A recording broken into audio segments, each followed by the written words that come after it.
This is Red. Red was forced to give up his mortality. The consequences of not originally doing so is that Red got his dick stolen by a blue gnome. Stealing another man's dick is a no-no, therefore Sensei Frogu takes us under his frog arms and teaches us how to protect ourselves, because it's a dangerous world. Yeah, that makes sense when we have to fight an ATM that turned out to be a terrorist, because you're poor as fuck. You see, in this world, when you enter a battle, it's typically a rhythm bullet hell. We don't have any way of fighting back, so all we can do is dodge. Unfortunately, we can't dodge the old man with an expensive drink just minding his own business. Naturally, this makes him angry. This isn't the problem though. Is this purple porky named Gold Pig? He doesn't like the fact that we're trying to retrieve our dick and decides the Holocaust wasn't that bad and throws us in the incinerator. Fire and wood do not mix and we die. Then these fuck ass gnomes violate our eyeballs like, what the fuck? I don't even know what the fuck is going on. After the torture, the almighty being from the beginning is like, you died. You're not supposed to die. Go back and rebuild our body. Yeah, cruel twist of irony. The blue gnome who stole our dick got his legs stolen and now wants to join us so he can get his legs back. We pick him up and continue on. This is the hub. It contains doors,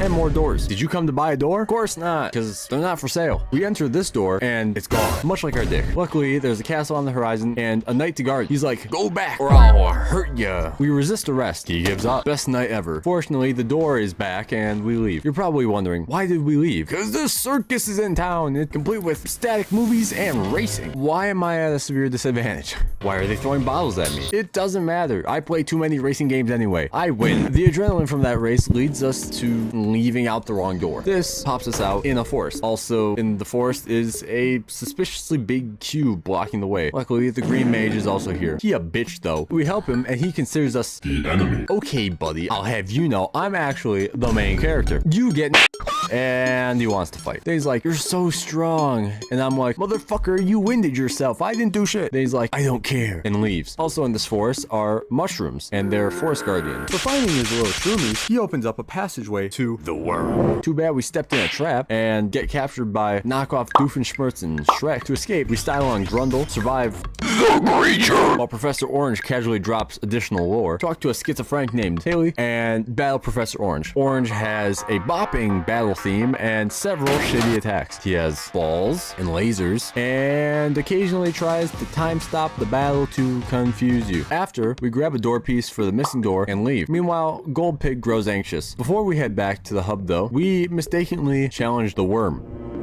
Worst decision ever. Now back to the hub. The next leg of our journey leads us to a very purple house in a very purple town. The boys have gathered to play some Dungeons and Dragons, starring me, because I'm the main character. As the hero, we must defeat the evil Grand Wizard of the Cool Kids Club. We also gain the abilities of the sword that deflects red attacks. I know, stupid name. This goblin is the perfect learning tool. It's simple, really. Enemies will occasionally throw these red frisbees that we can deflect using our sword, and eventually the enemy will die. Very simple mechanic. Along our journey, we encounter a save point, cosplaying as a cow, some very persistent squirrels, and a knight with dank moves who, after being outdanced, grows incredibly depressed and commits sewer slide. Then the plot continues and we enter the Badlands of Chaos. This looks like the streets of India, or the average size of Grandpa's shit stains after realizing he wasn't wearing his shit catcher 9000 diaper. In fairness, the Green Mage was bullied into this, but I mean, come on, you could have done better. This looks like literal shit. It seems the Badlands are affecting everybody though, because Flan is now abusing Zig and Amac. This doesn't matter because we have an evil wizard to kill. I totally did not struggle and start making random noises.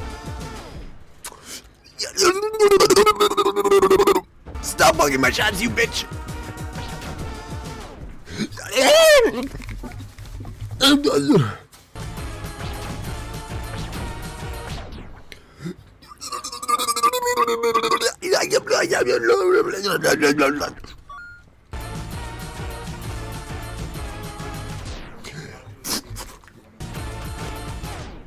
What was that? It just teleported me to the corner.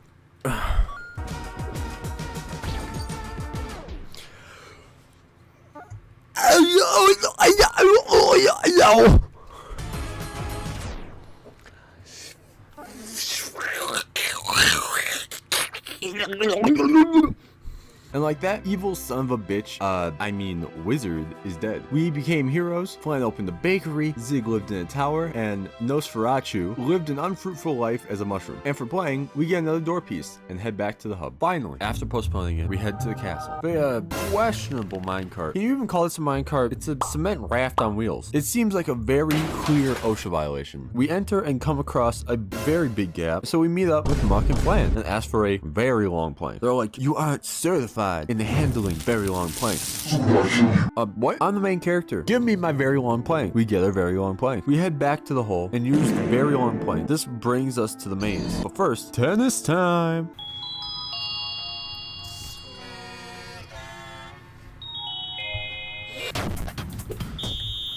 Oh, we get the key from the maze, unlock the door, head up some clinically insane stairs, grab the last door piece, then ponder. Then leave. Now with all the door pieces, we fix the door and we're in Egypt. We might be fucked. Last time someone was in Egypt, there was this guy named Dio and he made really bizarre poses. I gotta kill this guy or my mom will die of cancer. Night falls and we sleep. We wake up and steal batteries from a car. This kills the car.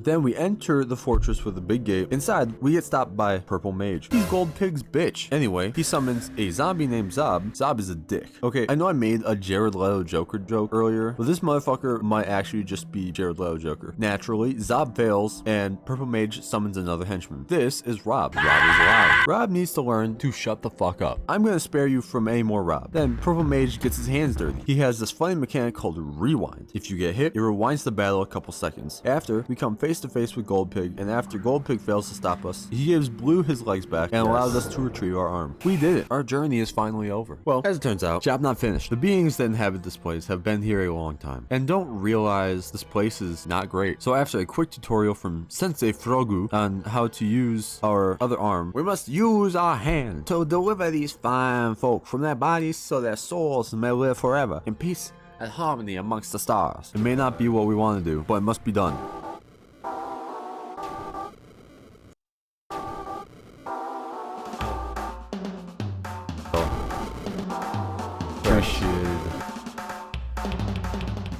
You are so cool for vandalizing a sign.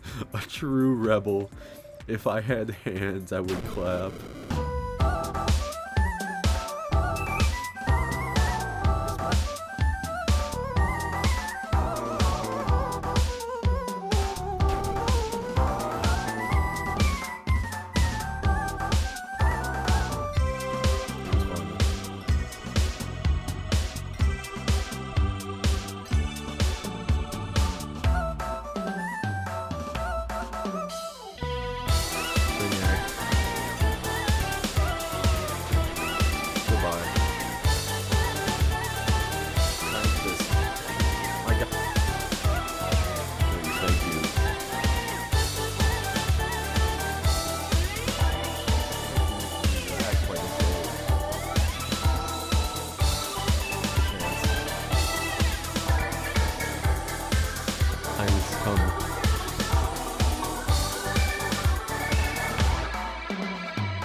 Where have I?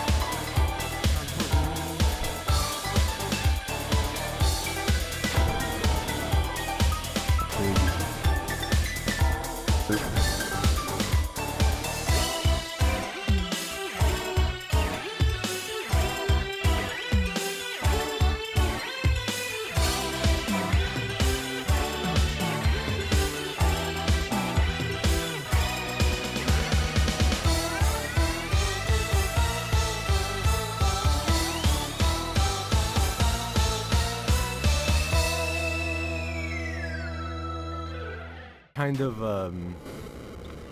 And then there was one. We enter the basement in Green Mage's home and fight. It got boring, very boring. So he moved to a different room. Here, we are faced with a choice. Continue our journey and slay the mage, or waste 4 hours of our life traveling nonsensically down an almost endless, very long hallway. I don't feel like doing that one, so I enter the room. And there, I kill the fucking mage. And with that, we head back to the Council of Lost Spirits. So we talk to the Council of Lost Spirits, and they're like, there is but one soul left. And my thought is like, okay, that's a little dark, but I guess I gotta die. And they're like, you have to kill our fucking son.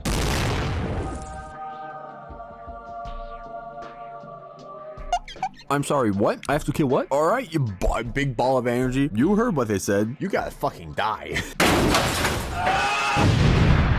We kill the sun, and our reward is more LSD. This is now where the game turns depressing. I don't think I could meaningfully convey the message it's trying to tell, so go play the game. We stumble across a cabin. Inside resides the sensei, and like all good kung fu movies, the sensei dies.